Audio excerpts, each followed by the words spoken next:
बताया जा सकता है। 8 अप्रैल 2024 को साइबर थाना को इनपुट प्राप्त हुआ था। उस इनपुट के आधार पे साइबर डीएसपी श्रीमती सीमा, वहाँ के इंस्पेक्टर जन्मेजय राम और कांस्टेबल देवेश तथा साइबर थाने की पूरी टीम के द्वारा यहाँ मुजफ्फरपुर में सिवाई पट्टी थाना अंतर्गत एक जगह छापेमारी की गई थी।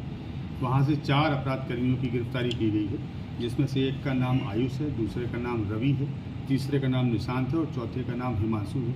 इन चारों ही अभियुक्त कर्मियों के पास से एक लैपटॉप और कुछ मोबाइल जब्त किए गए।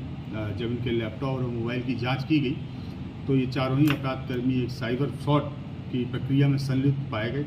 इन चारों अपराध कर्मियों की निशानदेही के आधार पर सीमावर्ती जिला मोतिहारी है, वहाँ पे छापेमारी की गई। वहाँ पे छापेमारी करके 3 लोगों की गिरफ्तारी की गई, जिसमें से एक अपराध कर्मी का नाम रोशन है, दूसरे का नाम निहाल है और तीसरे का संवी कुमार है। इन तीनों के पास से काफ़ी बड़ी मात्रा में एटीएम कार्ड्स, डेबिट कार्ड्स, विभिन्न बैंकों के पासबुक, चेकबुक और मोबाइल्स बरामद हुए। कुछ रजिस्टर्स भी बरामद हुए, जिसमें बहुत लंबा हिसाब किताब है। इसके उपरांत फिर बेतिया ज़िले में भी रेड की गई। वहाँ से 4 अपराध कर्मियों की गिरफ्तारी की गई है, जिसमें से एक का नाम मुरारी है, दूसरे का नाम नवीन है, तीसरे का नाम राजकुमार है। इस प्रकार से कुल 11 अपराध कर्मियों की गिरफ्तारी की गई है। इन 11 अपराध कर्मियों के पास से लगभग 93 लाख रुपए को हम लोगों ने अभी फ्रीज कराया है, जो साइबर फ्रॉड की मनी है।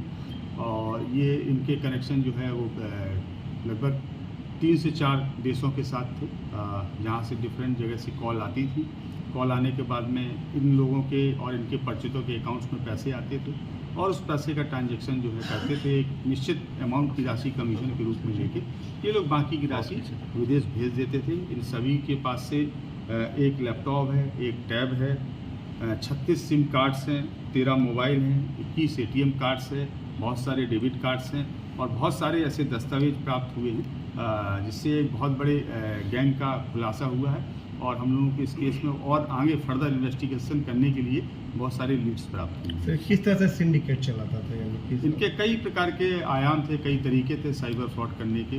कई बार मल्टीनेशनल कंपनियां हैं, ये उनकी फर्जी वेबसाइट्स तैयार कर लेते हैं उनसे मिलते जुलते नामों के आधार पे, और उनकी फ्रेंचाइजी या उन कंपनियों को लीज पर लेने के लिए लोगों को लोग लुभावने अवसर देते हैं। लोग उसमें पैसा अपना डाल देते हैं, बाद में उनको पता लगता है कि हम साइबर फ्रॉड के शिकार हो गए।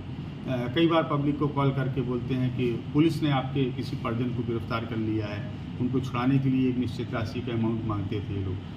कई बार किसी बड़ी जो कुरियर कंपनी है, कुरियर कंपनी के सर्विस प्रोवाइडर बन के उनके रूप में फ्रॉड का शिकार लोगों को कर देते हैं। किन-किन देशों में सर?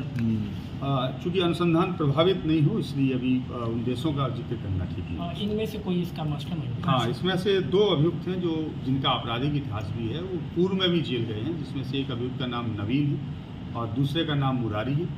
ये बिहार के बेतिया से भी जेल गए हैं। इसके अतिरिक्त वर्ष 2023 में मध्य प्रदेश के भोपाल से भी साइबर फ्रॉड में जेल गए।